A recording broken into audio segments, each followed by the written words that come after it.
The failure rate for New Year's resolutions is said to be an estimated 80%, with most people losing their resolve and motivation just weeks later in mid-February.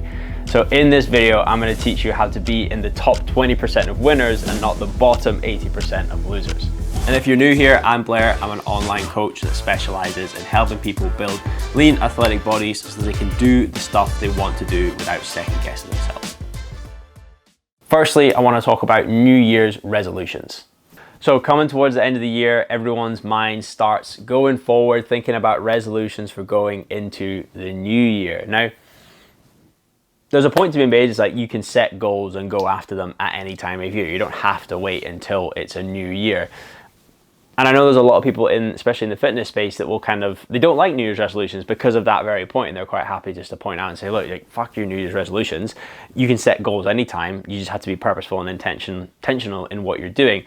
And whilst I agree with that, I also think New Year is still a good time to do it, because everyone is kind of in the same boat. Everyone is, I feel anyway, in that sort of reflective headspace of what they've done over the past year, and then projecting forward as to, what they want to achieve in the year going forward. And because, generally speaking, a lot of people in January are ready to be driven towards whatever their goals are, I think it's a good time to set some goals and start getting after them. So essentially in this video, I want to run you guys through the same process that I'll do for setting my own goals, and that I've done with many clients over the years for setting their goals, so that you can follow along, you can do it for yourself, and hopefully following the process, you will come out with the solid goal or goals that you want to achieve next year, but then actually have a bit more of a roadmap and a plan in place as to step 1, step 2, or things that you actually need to do, actions you need to take in order to achieve said end goal.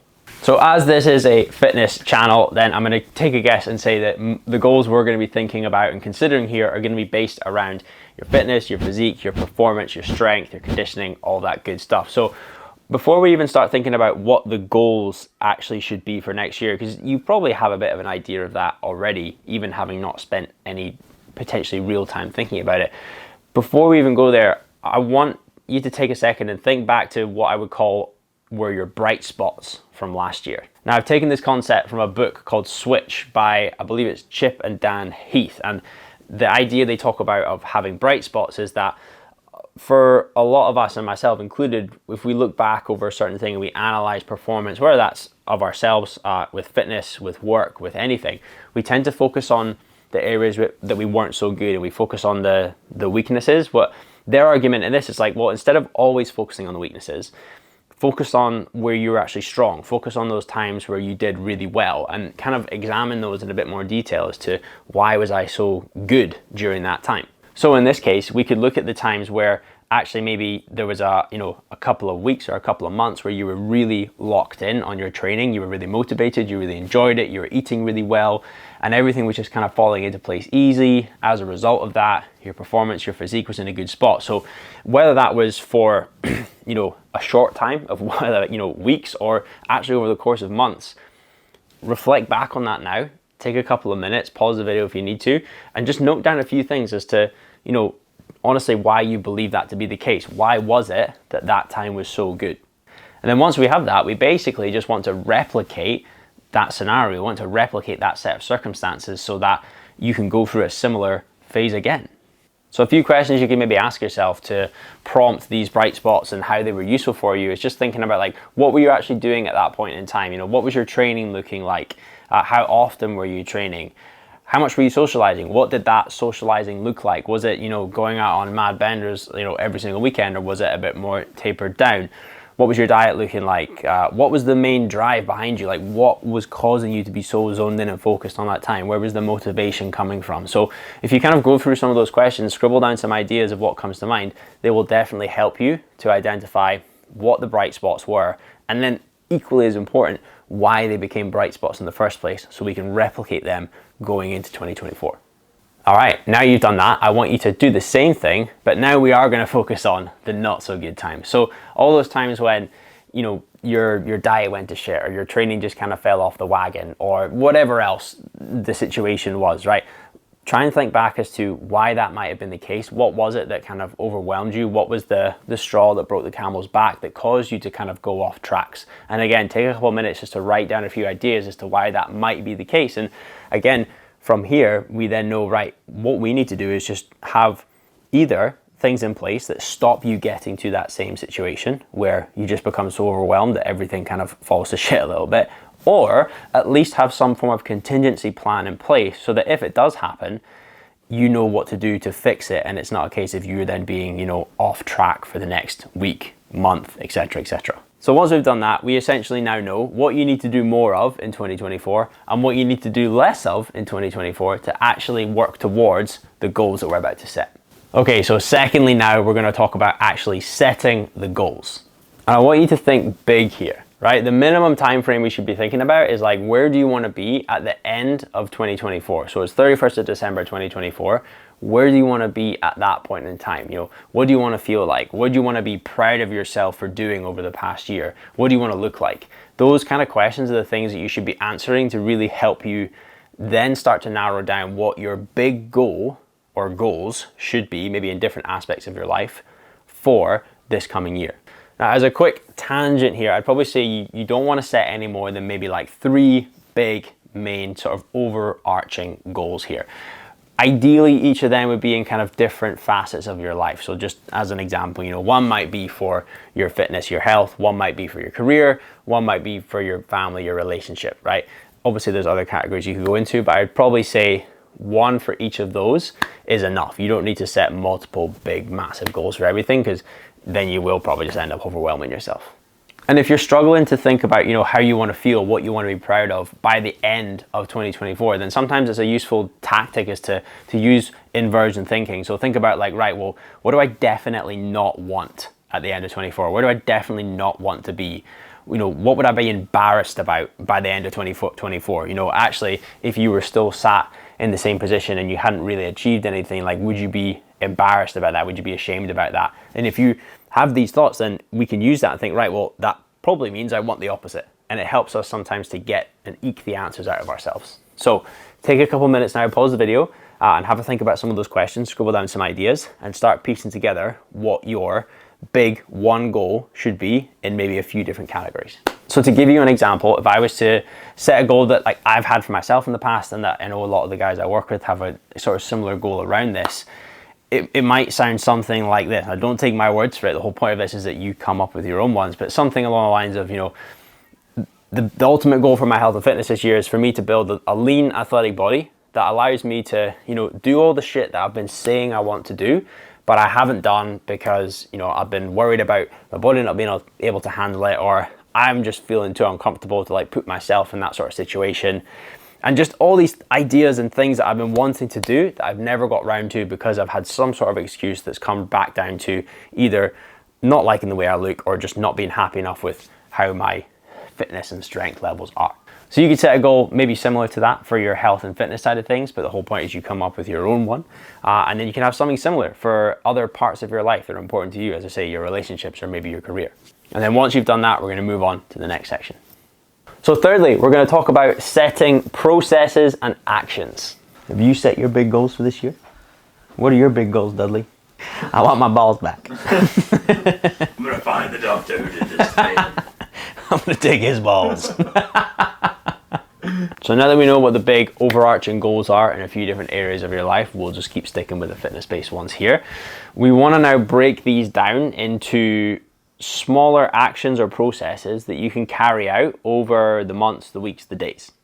And generally, I think that if you can work within smaller time frames, it's going to be better for you because you'll be able to at least mentally sort of tick off whether you have done or not done, one of these certain actions or one of these certain processes. So where you can actually narrow things down to, daily actions, I think they're the best ones because it just becomes very black and white as to did you do it or did you not do it on that given day.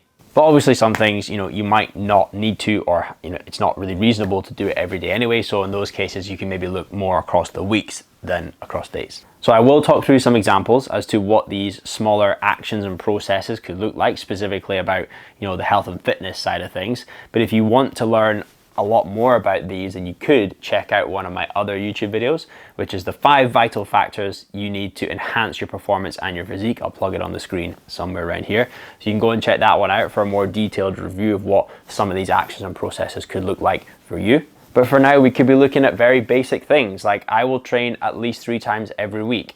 I will always plan out my meals so there's some sort of intention going behind what I'm eating, and I'm not going to be caught off guard too often as to just kind of eating off the cuff. We could even look into saying you're going to be doing a certain number of minutes or a certain number of sessions of just sort of general lower steady state cardio. You could have step goals. You could be looking at protein-based goals, just things that you're able to track and then basically measure and know if you're ticking these off on a daily and a weekly basis. And depending on what the goal is, there may be more specific ones to you, but those 5 things I've talked about there are not a bad place to start.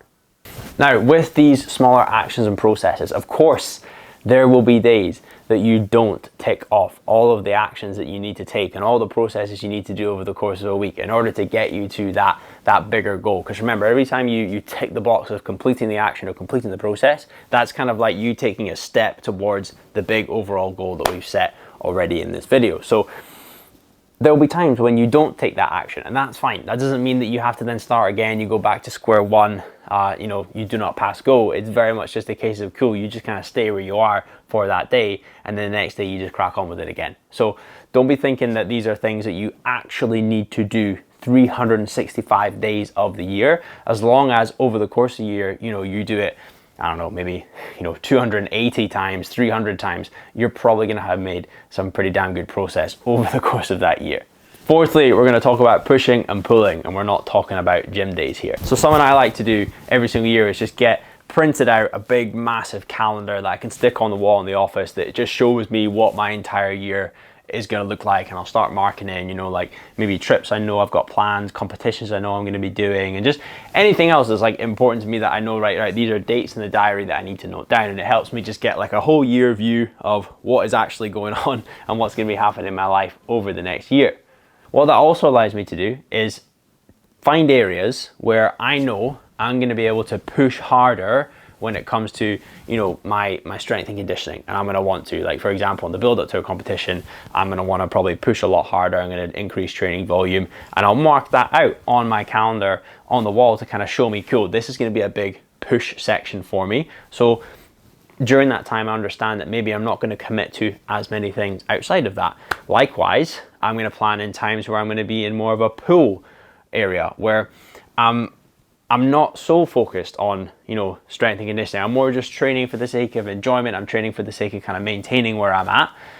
And I know that during those times, I probably can commit to doing a few other things. And I think you could say the exact same thing for, again, other factors of your life here. Like if I take another example for me, very much from a work standpoint, I know there's certain times in the year, certain months or certain blocks of months, quarters, etc., where I will maybe be pushing a lot harder to kind of grow my business, and other times where I'm kind of sitting back a little bit more and I'm kind of just enjoying what I've got and working with what I'm doing. So by planning out these periods of times when you're going to be pushing harder and times when you're going to be pulling back a little bit, you can kind of just solidify that you're definitely going to achieve the goals that you set out. Because if you plan in certain times you're going to push, right, I need to push now for this goal of, as I say, building that lean athletic physique. This is a period of time, like let's face it, for most of us, January, February, maybe even into March is probably a time where it's going to be a lot easier, quote unquote, to push, because I feel like a lot of people, especially in the Western world, are going to be in that mindset of kind of just wanting to get back to things, get healthy, get fit, all the usual jazz, right? So that's probably quite a good time to push. But then actually maybe over the months of like July and August, that's quite a good time where maybe you can pull back. But in order to pull back in that time, I guess, in a way you have to earn it. So you have to do the pushing in advance of that to know that you're going to have time to pull back potentially over the summer. Now, it might be different for you. Maybe you watch this, maybe actually over July, August, that's going to be a heavy push time for you. The whole point of this is that you kind of think about your year in advance and you plan out the times you're going to push and the times you're going to pull. So an analogy I like to use here with clients when it comes to it's kind of like pushing and pulling, or even more so this all or nothing attitude of, being all in with your health and fitness and, totally blasting yourself in the gym all the time, kind of overstretching yourself a lot, eating super clean, hardly drinking, to then going through a phase of nothing where, you know, something happens, something gets in the way, holiday, big weekend, or maybe you just can't be asked anymore, and then everything kind of falls to the wayside and, you know, you go into a nothing phase. It's very much on or off. It's like a light switch on the wall. You know, the lights are either on or the lights are either off. But what I want to kind of replace that with is more of a dimmer switch. So there's going to be times throughout the year where you want to turn the dimmer switch up because you feel good, you feel motivated, you've got the extra time, you've got the extra energy, you're just super fired up to just fucking get after it. But then there's other times, and that would be a push period.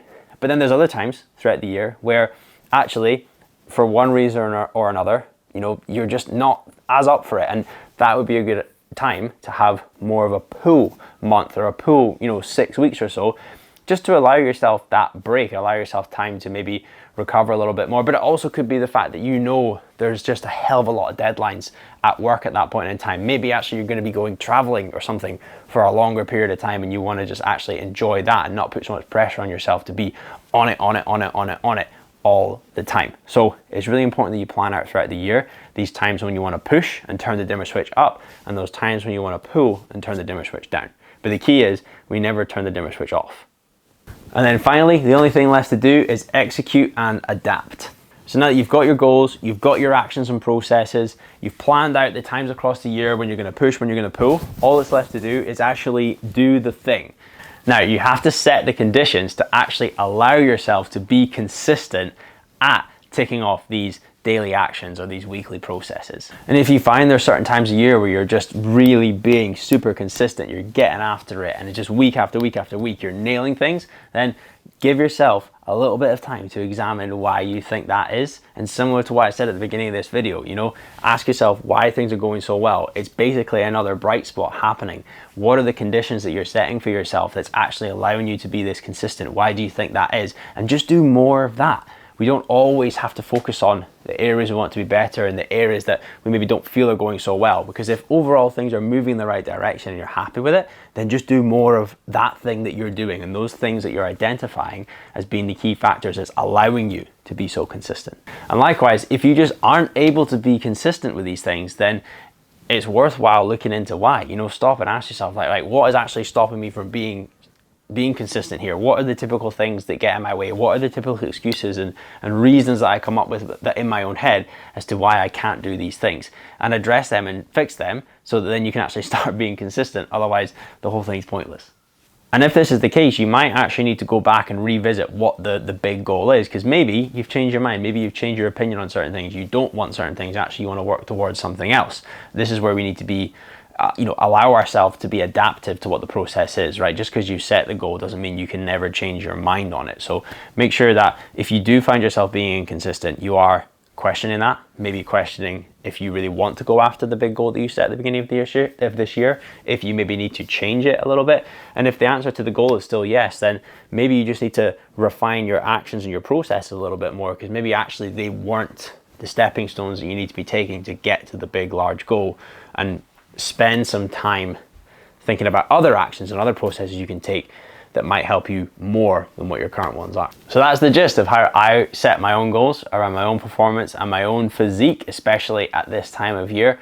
And like I said, you can definitely use these for other areas of your life. I've done it for myself, and I know some of the guys I've worked with have done it for not just their health, fitness, physique goals, but also other parts of their life as well. So to summarize, all we've done is we've just set our sort of big overruling goals for any area of your life that you want. We've then broken those goals down into smaller, daily actions or weekly processes that we know we need to tick off and actually do over those smaller time periods. We've then planned out times throughout the year where we're going to turn the dimmer switch up and we're going to push a lot harder to make progress towards these goals, and other times a year where we're going to turn the dimmer switch down and we're going to pull back a little bit. And then finally, we're actually monitoring our execution of this, asking ourselves where we're being consistent and why, where we're being inconsistent and why, and allowing ourselves to be adaptive so that we can actually still make progress towards the big goals that we actually want and adapt them where we need to. Like this video, please. You have no idea how long this has taken to record.